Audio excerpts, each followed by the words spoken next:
New Islamic knowledge TV 2.0 के मुअज़्ज़ज़ दोस्तों, मैं हूं शहबाज आलम और आप तमाम देखने और सुनने वालों को अस्सलामु अलैकुम वरहमतुल्लाहि व तआला व बरकात।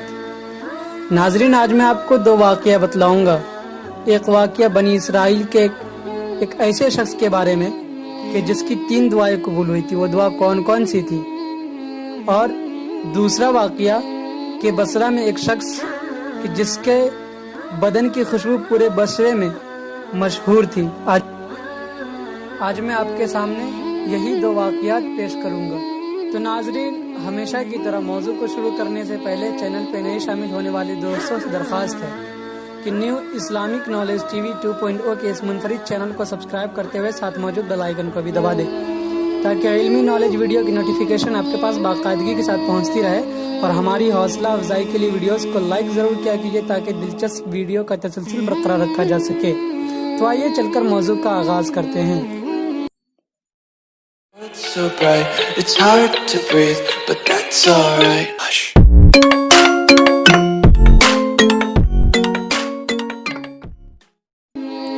हजरत अब्बास रजी अल्लाह तआला अन्हु से मरवी है कि बनी इसराइल में एक शख्स था जिसका नाम सनविज था। उसे हुक्म हुआ कि 3 दुआएं तेरी कबूल होंगी, जो मांगना हो मांग लो। उसने अपनी औरत के लिए दुआ की कि वह खूबसूरत हो जाए। दुआ कबूल हो गई और उसकी औरत तमाम बनी इसराइल की औरत से खूबसूरत हो गई। औरत ने अपना हुस्न जमाल देखा तो गुरूर में आ गई और शौहर को सताने लगी। शौहर ने तंग आकर एक दिन खफा होकर उसे कहा कि खुदा तुझे कुतिया बना दे। औरत उसी वक्त कुतिया बन गई। बेटों ने माँ का कुतिया बन जाना देखा तो उन्होंने अपने बाप से सिफारिश की कि तू तो उसने फिर तीसरी दुआ की कि इलाही इसे अपनी असल सूरत पर कर दे। चुनांचे औरत फिर अपनी असली सूरत पर जो कि उसकी थी हो गई और शौहर की तीनों दुआएं मुफ्त ज़ाया हो गई। तो नाजरीन, इससे हमें सबक ये मिलता है कि खुदा तबारक व तआला जिस हाल में रखे उस पर साबिर और शाकिर रहना चाहिए। और यह भी मालूम हुआ कि इस दुनिया का हुस्न जमाल इंसान के लिए वजहो वबाल भी बन जाता है। इसलिए ज़्यादातर फिक्र अपनी आकिबत की करनी चाहिए। अब नाजरीन, हम दूसरे वाक़ये की तरफ चलते हैं कि बसरा में एक बुजुर्ग थे जो मुस्की के नाम से मशहूर थे। मुस्क खुशबू को कहते हैं और मुस्की का माना है खुशबू वाला। ये बुजुर्ग इस कदर खुशबू रखते थे कि जिस रास्ते से गुजर जाते उस रास्ते से गुजर जाते वो रास्ता महक उठता। और जब मस्जिद में तशरीफ लाते तो उनकी खुशबू से सबको पता चल जाता कि हजरत मुस्की तशरीफ ले आए हैं। रावी फरमाते हैं कि मैं उनकी खुशबू का राज मालूम करने के लिए एक रात उनके यहाँ ठहरा और उनसे कहा कि आपके बदन जो से इस कदर खुशबू आती है, मालूम होता है कि आप रोजाना काफी खर्च करके खुशबू खरीदते हैं और अपने बदन और कपड़ों पर मिल लेते हैं। उन्होंने जवाब दिया, नहीं, ये बात नहीं, मैंने आज तक न कभी खुशबू खरीदी और न ही बदन या कपड़ों पर मली है। मैंने कहा, तो फिर इस खुशबू का राज क्या है? तो बोले, लो मैं बता देता हूँ, मुमकिन है मेरे मरने के बाद तुम मुझे दुआए खैर से याद करो। बात यह है कि मैं बगदाद का रहने वाला हूँ। मेरे वालिद ने मेरी बड़ी अच्छी तरबियत फरमाई। मैं बड़ा खूबसूरत था और साहिब शर्म हया भी। मेरे वालिद ने मुझे एक बजाज की दुकान पर बिठा दिया।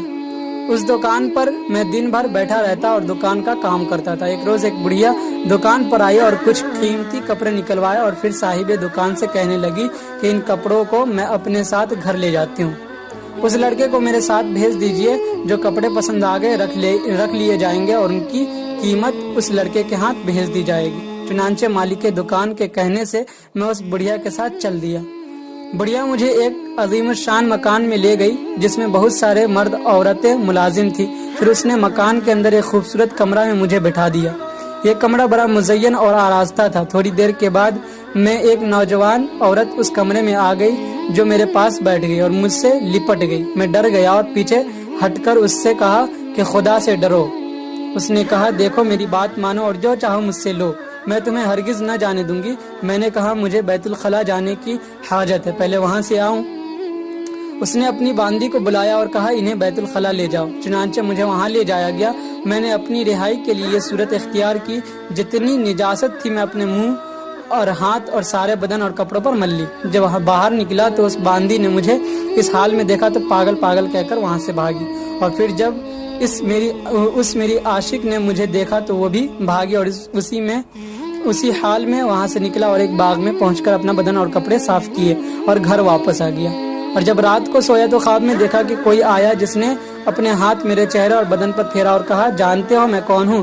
میں جبریل ہوں. میری آنکھ کھلی تو میرے سامنے بدن اور کپڑوں سے خوشبو آ رہی تھی جو آج تک قائم ہے, اور یہ سب حضرت جبرائیل علیہ السلام کے ہاتھ کی برکت ہے. تو ناظرین, ہمیں اسے سبق یہ ملتا ہے کہ اللہ تبارک و تعالیٰ سے ڈر کر گناہوں سے بچنا بہت بڑی ہمت کا کام ہے, اور اس سے بڑا اچھا نتیجہ نکلتا ہے. اور جو اللہ والے ہیں وہ اخروی ذلت و رسوائی سے بچنے کے لیے اس دنیا کی ذلت و رسوائی کی کچھ پرواہ نہیں کرتے. اور یہ بھی معلوم ہوا کہ گناہوں کی میل و نجاست سے بچنے والے کی روح بھی پاک و صاف ہو جاتی ہے اور اس کا جسم و لباس بھی پاکیزہ و صاف رہتا ہے. اور یہ بھی معلوم ہوا کہ جس طرح گناہ سے بچنے کے لیے اپنے جسم کو تھوڑی دیر کے لیے غلاظت میں ملوث کر کے عمر بھر کے لیے خوشبو حاصل کر لی گئی, اسی طرح دنیا فانی میں تھوڑی دیر کی لذت پانے کے لیے اپنے آپ کو عیش و عشرت میں ڈال کر قیامت کی لمبی مصیبت مول لے لی جاتی ہے, جو بہت بڑی حماقت ہے. اور یہ بھی معلوم ہوا کہ جبرائیل جو ہمارے حضور صلی اللہ علیہ وسلم کے خادم ہیں, اس کے ہاتھ خواب میں بھی لگ جانے سے خوشبو پیدا ہو گئی. تو خود سرکار دو عالم صلی اللہ علیہ وسلم کے بدن انور اور لباس اطہر کی لطافت و نظافت اور مہک کا کیا عالم ہوگا. اور کیوں نہ اعلیٰ حضرت کے شعر کے مطابق یہ سما بنتا ہوگا کہ ان کی مہک نے دل کے گنچے کھلا دیے ہیں, جس راہ چل دیے ہیں کوچے بسا دیے ہیں. ناظرین, مجھے امید ہے کہ آپ کو یہ ویڈیو پسند آئی ہوگی. ویڈیو اچھی لگے تو اس کو لائک کر دیں اور اپنے دیگر ساتھی کے ساتھ شیئر ضرور کیجیے گا. جلدی حاضر ہوں گے اسی طرح کی ایک اور ویڈیو کے ساتھ. جب تک اپنا اور اپنی گرد و نواح کا بہت بہت سارا خیال رکھیے. جب تک کے لیے السلام علیکم ورحمۃ اللہ تعالی وبرکاتہ. My world's so bright, it's hard to breathe, but that's alright. Hush.